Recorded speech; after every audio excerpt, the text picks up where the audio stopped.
Imagine flipping on your TV, eager for a fresh story, only to discover that every honest, unfiltered glimpse into Black life, whether it's the grind of inner-city survival, the weight of generational trauma, or the spark of resistance, has been quietly erased.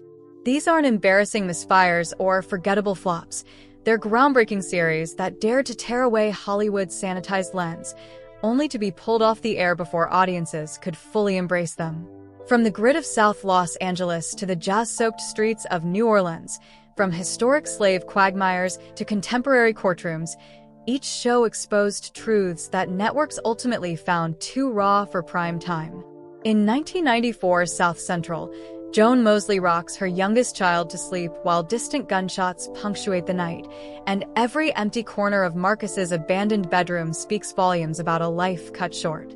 There's no laugh track, no delivering punchlines, just a single mother's relentless fight against unemployment lines, street corners thick with drug deals, and the haunting absence of her murdered eldest son. Critics hailed its honesty, yet Fox saw only a ratings liability in its stark realism. After 10 episodes, the network yanked it, claiming low viewership, while many argued that the show's very authenticity made executives uncomfortable with a Black family living beyond sitcom cliches. Just 3 years earlier, Frank Parrish's reluctant debut at Chez Louisiana restaurant felt like a small revolution. Tim Reed's character, a Brown-educated professor, steps into his late friend's New Orleans kitchen, where Miss Marie's whispered voodoo warnings ripple through a single-camera dramedy that refuses to let audiences off easy. No sitcom laugh track cushions discussions of class divides or Southern tradition. Instead, slow-burn humor and authentic dialogue create a living tapestry of Black Southern life. Executive boardroom politics, sparked by an episode condemning junk bonds, ironically how CBS's own parent company was financed, silenced the series just as it was gearing up for a second season, proving that economic sensitivities can outweigh creative brilliance. Fast forward to 2016, and Underground recast the story of slavery as a high-stakes heist thriller. In the hushed glow of moonlight, Rosalie and Noah, played by Journey Smollett-Bell and Aldous Hodge, clasp hands as they slip past slave patrols, the camera lingering on hand-drawn maps and the rhythmic pulse of tribal drums. Here, enslaved people aren't passive victims, but strategic heroes fighting for their freedom. Critics and devoted fans cheered the show's 93% Rotten Tomatoes rating. Yet when Sinclair Broadcast Group moved to acquire Tribune Media, WGN America's original scripted slate was deemed too political. Underground's cancellation laid bare how corporate takeovers can snuff out powerful narratives of Black resistance. Long before cable sought edgier fare, in 1977 Richard Pryor was already pushing limits on NBC. His variety show's unaired opening featured him nude, genitals cleverly airbrushed, proclaiming he'd given up nothing to secure airtime. Sketches skewered police brutality, white supremacy, homophobia, and hypocrisy with a fearless sharpness that no laugh track could soften.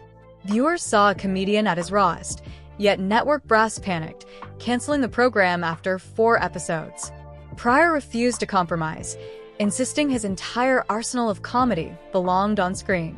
The result was a brief, blazing moment in TV history that forced audiences to reckon with humor as a weapon against social injustice. A decade later, ABC Family's Lincoln Heights delivered another rare portrait of Black family life. Russell Hornsby's Officer Eddie Sutton returns to the crime-scarred neighborhood of his youth, dinner table conversations alternating between gentrification woes and community policing debates. Chadwick Boseman, in a recurring role before his rise to stardom, navigates the same alleyways where his character heard gunshots as a kid. Though critics praised its willingness to tackle teen pregnancy, LGBTQ identity in religious households, and police brutality, the network's pivot to teen dramas like Pretty Little Liars left Lincoln Heights stranded. After 4 seasons and an unresolved cliffhanger, the show quietly ended, its deeper stories left untold. In 1991, Fox gambled on Rock, a live-performance sitcom starring Charles S. Dutton as a Baltimore garbage collector who spiritedly scolds local kids. Don't let the streets break you. Rain-soaked stoops, unscripted moments, and real-time mistakes gave rock an immediacy rare on network television. It confronted addiction, unemployment, and neighborhood violence head-on, eschewing the glossy tones of contemporary family comedies. Yet Fox never properly promoted it, and when an entire Tuesday night of predominantly black shows was axed in 1994, rock went with it. Despite its live theater bravado and critical nods, the series vanished, underscoring how even innovation can't save a show without network support. New York Undercover arrived in the fall of 1994 as Fox's first police drama, with 2 non-white leads. Malik Yoba's J.C. Williams and Michael DeLorenzo's Eddie Torres balanced gritty precinct work with late-night shifts at Natalie's, a club where Mary J. Blige and B.B. King performed between crime investigations. It was appointment television for fans of R&B and hip-hop, blending procedural grit with cultural celebration. Still, Fox gutted everything that made the show distinctive in its 4th season. Natalie's club disappeared, beloved characters vanished, and the hip-hop soundtrack went silent. Ratings predictably plummeted, and the network quietly pulled the plug on a series that had proven both popular and pioneering. By 2005, Adult Swim appeared ready for the Boondocks' scathing satire. Aaron McGruder's animated series thrust Huey Freeman's steely critiques of BET cliches, Tyler Perry tropes, and American foreign policy into living rooms nationwide. Episodes blended rap beats, animated blood spurts, and sharp dialogue to lampoon the commodification of black culture.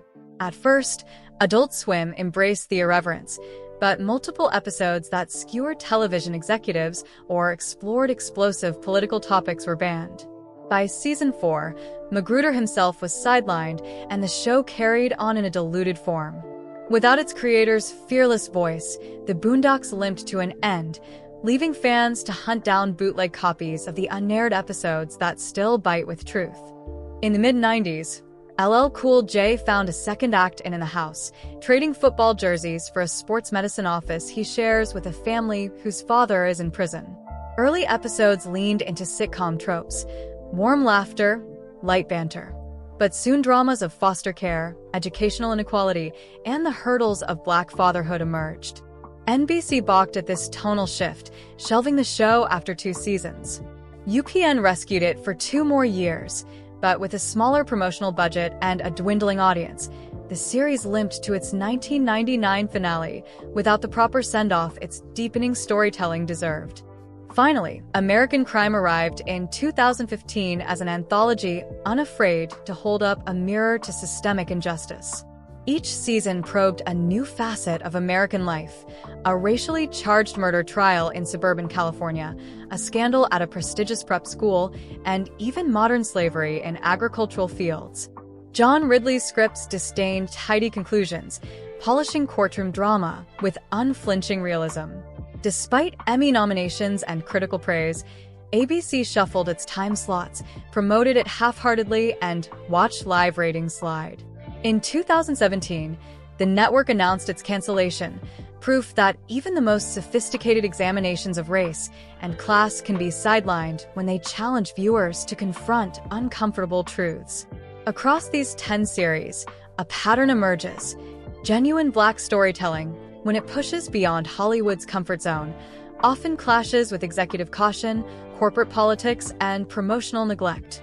Yet from South Central's raw urban tapestry to American Crime's quiet courtroom revolutions, each show chipped away at narrow definitions of black life on television. Their cancellations may have left holes in network lineups, but they also paved the way for today's streaming platforms, where unfiltered voices find homes free from the squeeze of broadcast standards. In hunting down reruns, bootlegs, or whispered recommendations, audiences continue to honor these lost gems, ensuring that their boldness and the stories they dared to tell never fade entirely.